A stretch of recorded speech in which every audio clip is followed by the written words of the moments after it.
오늘날 그리스도로 살아가면서 우리가 마주하게 되는 가장 큰 고민이 어떤 것이 있을까요? 어떤 사람에게는 어떻게 하면 큰 복을 받으며 살 수 있을까일 수 있을 것이고, 또 어떤 사람에게는 어떻게 하면 건강하고 장수하며 또 평탄하게 살 수 있을까일 수 있겠죠. 그리고 또 누군가에는 어떻게 하면 세상에 정말 성공하는 삶을 살 수 있을까일 수 있고, 또 누군가에게는 어떻게 하면 내 자녀들이 이 땅에서 잘 되고 잘 살 수가 있을까, 그런 고민이 있을 것입니다. 그런데 그리스도로 가장 큰 고민, 나는 왜 복음을 배운 대로 살아가지 못하는 것일까라는 고민이 아닐까 생각해 보게 됩니다. 수십 년간 나름대로 열심히 신앙생활도 하고 그렇게 많은 말씀도 배우고 복음을 들었음에도 왜 나는 실제적인 삶의 변화가 없는 것일까? 말씀을 아는 것과 아는 대로 살아가는 삶의 그 간격이 왜 이렇게 좁혀지지 않을까? 배운 대로 살지 못하는 이 신앙의 딜레마, 모든 그리스도인의 고민이고 또한 우리의 고민임을 돌아보게 됩니다. 오늘 본문의 수신자가 되는 에베소 교회도 복음을 배운 대로 살아가지 못하는 신앙과 삶의 불일치의 문제가 있었음을 오늘 바울은 지적을 합니다. 그들은 이미 예수 그리스도 안에 있는 진리의 말씀, 복음을 듣고 배웠지만 삶은 여전히 그리스도 밖에 있었을 때의 모습대로 머물러 있었음을 보게 됩니다. 배운 것과 실제 삶이 다르게 살아가는 에베소 교회를 향해 바울은 그리스도를 배운 대로 바르게 살아야 함을 권면하고 있습니다. 그리고 복음대로 살아가는 삶, 미래 일로 미루지 말고 현재 그 자리에서 지금부터 살아갈 것을 그는 강권합니다. 우리는 오늘 말씀을 통해 복음을 배운 자로서, 복음을 아는 자로서 신앙과 삶의 불일치의 딜레마 속에서 고민만 하지 말고 또 머뭇거리는 삶이 아니라 신앙과 삶에 일치하는 살아있는 믿음으로 나아가는 은혜와 도전의 시간이 되기를 원합니다.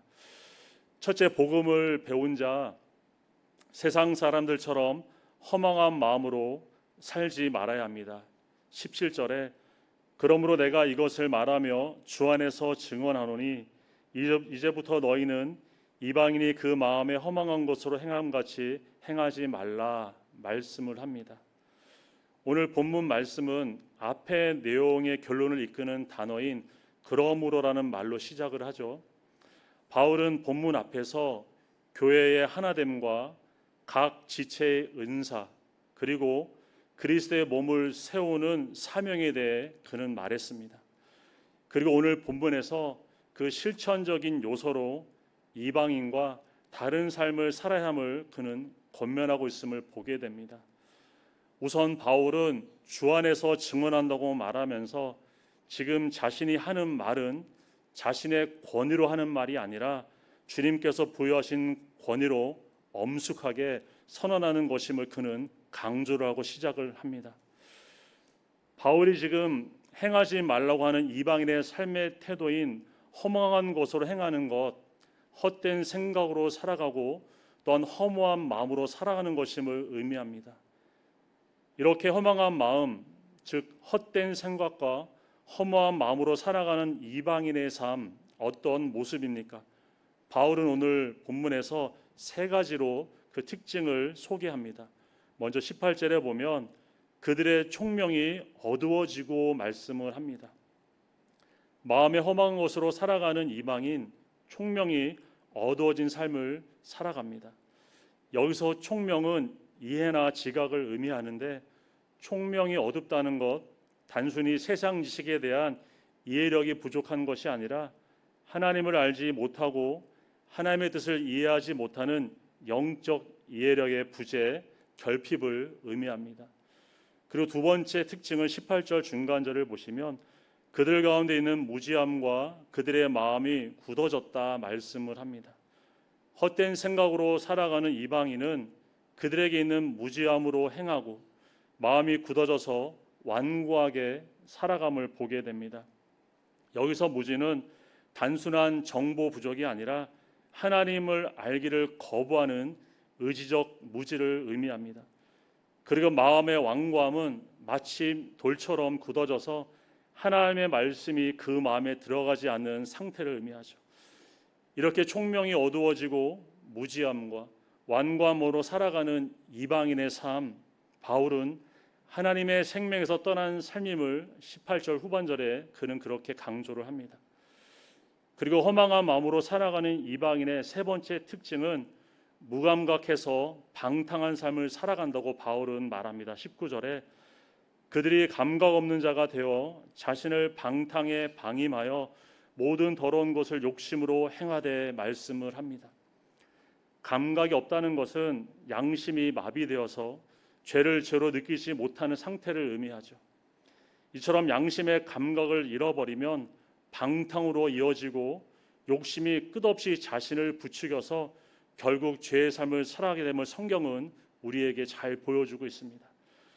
그러나 바울은 에베소 교회 성도들에게 너희는 그리스도를 그렇게 배우지 않았음을 상기시키고 있죠. 20절을 보시면 오직 너희는 그리스도를 그같이 배우지 아니하였느니라 그는 말합니다.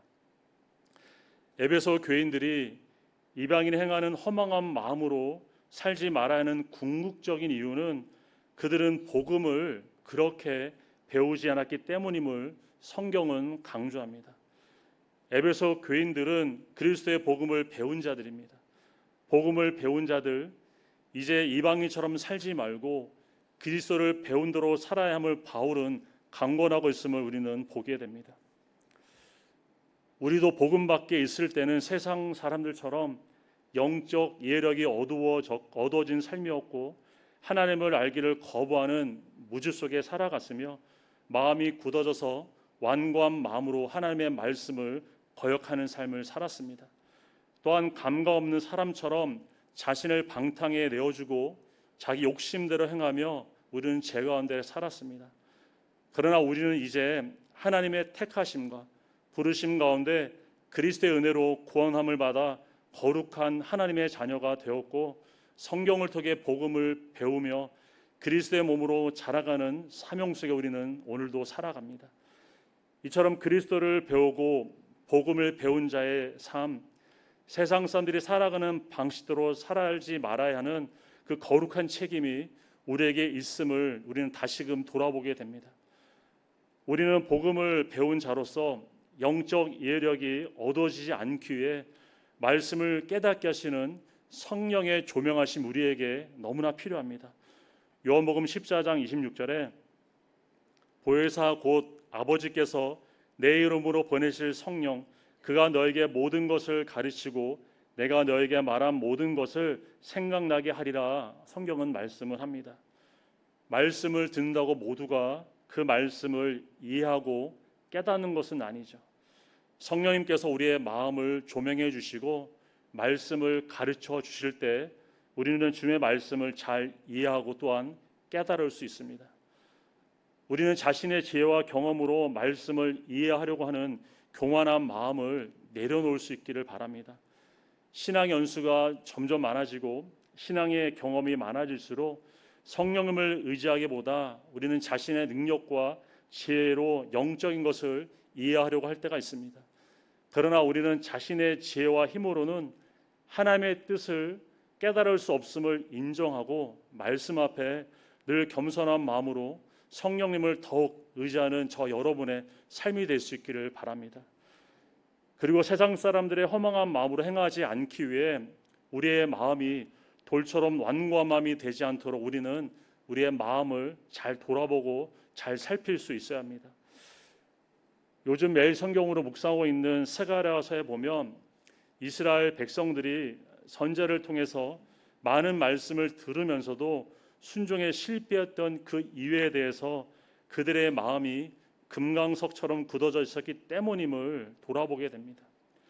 돌처럼 굳은 마음을 제거하지 않으면 우리는 복음 밖에 있는 사람들처럼 허무한 마음으로 살아가는 삶을 반복하며 불순종의 삶을 살아가게 됨을 우리는 잊지 않으시기를 바랍니다.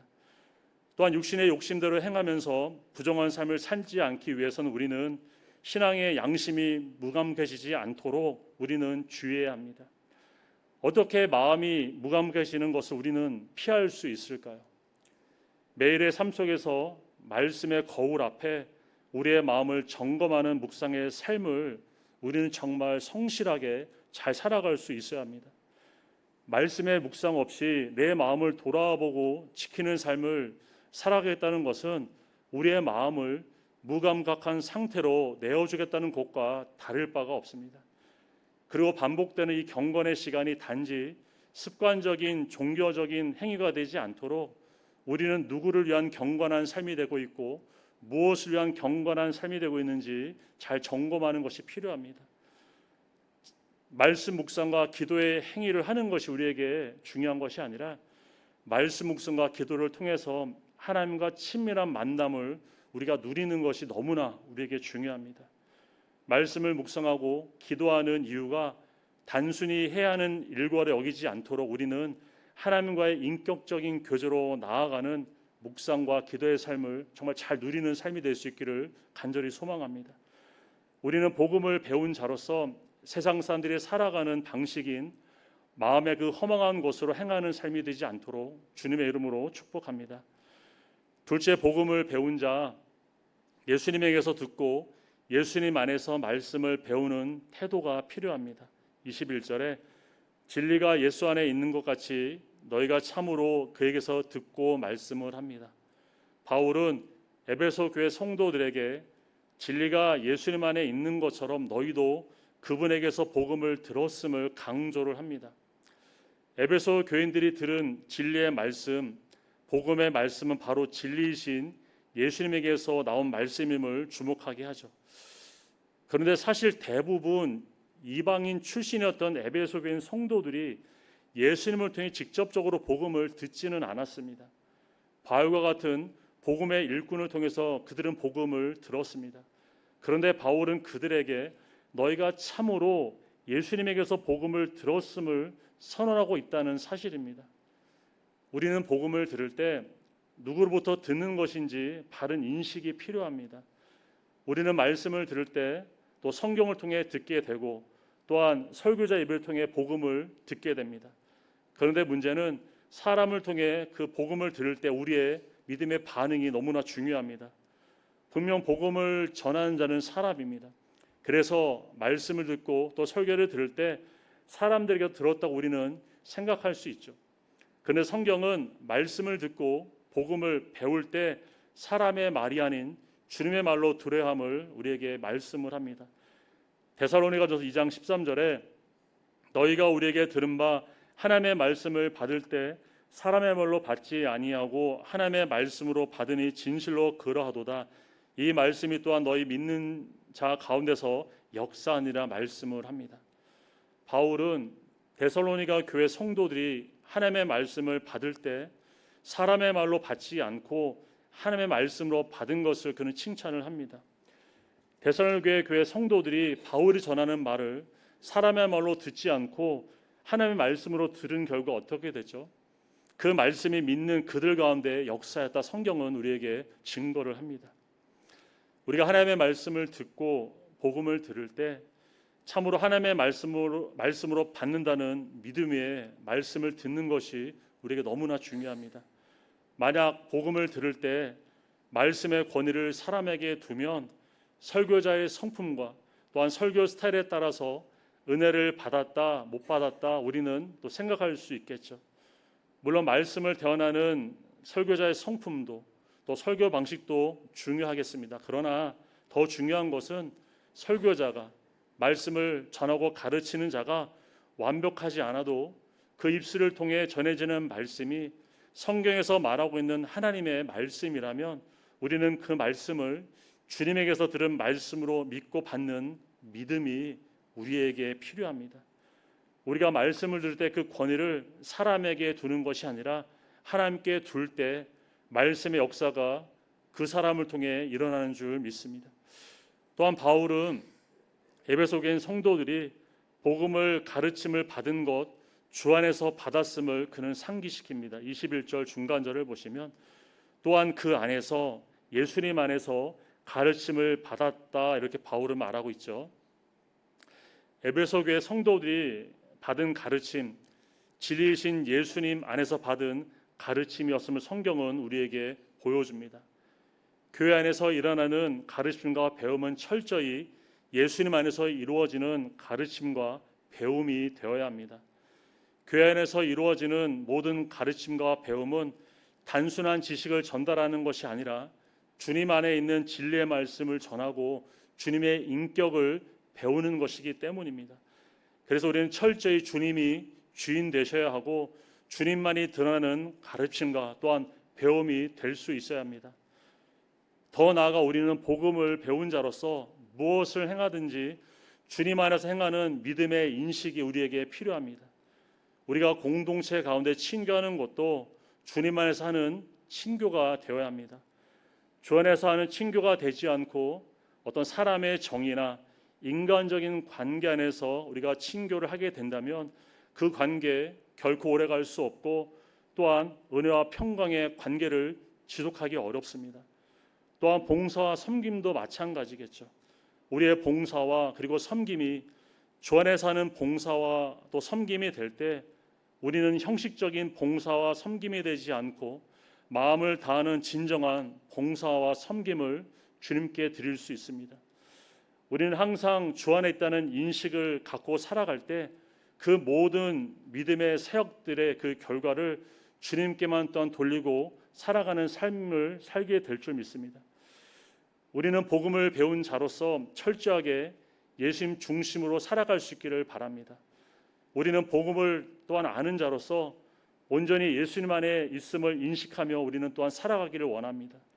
우리는 말씀을 듣고 배울 때 귀로는 사람의 음성으로 듣지만 우리의 마음으로는 주님의 음성으로 듣고 믿음으로 받을 수 있기를 바랍니다. 말씀을 가르치고 배움에 있어서 주님 안에 있으면 우리는 늘 깨어 인식하며 살아갈 때 우리는 복음을 지식으로 받아들이지 않고 생명으로 받으며 또는 해도 되고 안 해도 되는 선택의 문제가 아니라 반드시 행해야만 하는 명령으로 받고 순종하는 삶을 우리 모두가 온전히 살아가게 되는 줄 믿습니다. 마지막으로 복음을 배운 자, 옛사람을 벗어버리고 새 사람을 입어야 합니다. 22절에 너희는 유혹의 욕심을 따라 썩어져가는 구습을 따르는 옛사람을 벗어버리고 말씀을 합니다. 바울은 그리스도에게 복음을 배운 자는 옛사람을 벗어버려야 함을 권면을 하고 있죠. 옛사람, 거듭나기 이전에 아담 안에서 죄 아래 있던 사람입니다. 그런데 바울은 이미 예수님을 구주로 믿고 거듭나서 옛사람을 벗어버린 에베소 교회 사람들에게 옛사람을 벗어버리려고 말하고 있음을 우리가 보게 됩니다. 왜 바울은 이미 옛사람에서 벗어난 에베소 교회 성도들에게 다시 옛사람을 벗어버리라고 이렇게 강조하고 있는 것일까요? 그들은 예수님을 영접함과 동시에 옛사람을 벗어버렸지만 그들의 삶과 행동은 여전히 옛사람의 행위에 머물러 있기 때문입니다. 영화 쇼생크 탈출에 보면은 40년을 감옥에 살다가 복역을 마치고 사회로 나온 레드라는 사람이 또 나옵니다. 이제 자유한 몸이 된 레드는 한 마트에서 이제 일을 하며 살아가게 되는데 그가 가게에서 일하던 어느 날 상사에게 화장실에 가도 되는지 그가 그렇게 허락을 구하게 됩니다. 그때 그 상사는 잠시 의아한 표정을 지으면서 그를 이렇게 불러서 말을 합니다. 화장실에 가고 싶을 때마다 나에게 물을 필요가 없이 그냥 가도 됩니다라고 이렇게 친절한 어조로 그는 말하게 됩니다. 후에 레드는 지난 40년간 간수의 허락 없이 화장실에 가지 못한 날들을 회고하며 자신의 그 지금의 삶을 아주 황당하게 그는 돌아보는 것을 보았습니다. 레드는 지금 자유의 몸이었습니다. 그러나 수십 년간 감옥 귤에 길들여져 있었기에 그의 마음과 생각은 여전히 죄수의 습관 속에 살고 있음을 저는 그 영화를 통해서 보았습니다. 이처럼 오랫동안 자신에게 친숙했던 옛사람을 벗어버리는 것, 그렇게 말처럼 쉬운 것은 아님을 우리는 깨닫게 됩니다. 옛사람을 벗어버린다는 것은 자신을 십자가에 못 박는 것을 의미합니다. 로마서 6장 6절에 우리가 알거니와 우리가 옛사람이 예수와 함께 십자가에 못 박힌 것은 죄의 몸이 죽어 다시는 우리가 죄에게 종노릇하지 아니하려 함이니 말씀을 합니다. 예수 그리스도를 구주로 믿고 거듭난 사람, 자신의 옛사람이 예수님과 함께 십자가에 못 박혔습니다. 죄의 몸이 그리스도와 함께 십자가에 죽어 더 이상 죄에게 종노릇하지 않음을 성경 우리에게 가르치고 있죠. 그런데 바울 당시 에베소 교회 성도들은 여전히 그들의 마음과 또한 생각이 옛사람으로 살았던 과거의 죄의 습관의 옷을 여전히 그들은 입고 있었음을 보게 됩니다. 그래서 바울은 더 이상 예수님과 함께 십자가에 못 박힌 옛사람의 행위를 이제는 벗어버려야 함을 그는 강권하고 있음을 보게 됩니다. 그러면 에베소 교회 성도들이 벗어버려야 하는 옛사람의 모습, 옛사람의 습관은 무엇입니까? 22절을 다시 보시면 유혹의 욕심을 따라 썩어져가는 구습을 따르는 것이다, 이렇게 바울은 말하고 있습니다. 복음을 배운 성도가 버려야 하는 옛사람의 삶, 바로 유혹의 욕심을 따라가는 삶입니다. 세상의 유혹은 믿는 자나 믿지 않는 자나 누구에게나 다 찾아옵니다. 문제는 그 유혹을 따를 것인지 아니면 거부할 것인지 그 사람의 선택에 달려 있습니다. 그런데 옛사람은 유혹의 욕심을 거부할 수 있는 능력이 없죠. 옛사람의 정체성에 벗어나지 못하고 옛사람의 습관에 여전히 머물러 있으면 누구든지 유혹의 욕심이 찾아올 때 그것을 거부할 수 없고 따를 수밖에 없음을 보게 됩니다. 성경에 보면 유혹의 욕심을 따라 살았던 사람들 얘기가 참 많이 나옵니다. 여호수아 7장에 아간이라는 사람이 있는데 그는 하나님께 바쳐야 하는 전쟁의 전리품을 보고 탐심이 생겨서 결국 유혹의 욕심을 따라 그 전리품의 일부를 몰래 감추는 죄를 범하게 됩니다.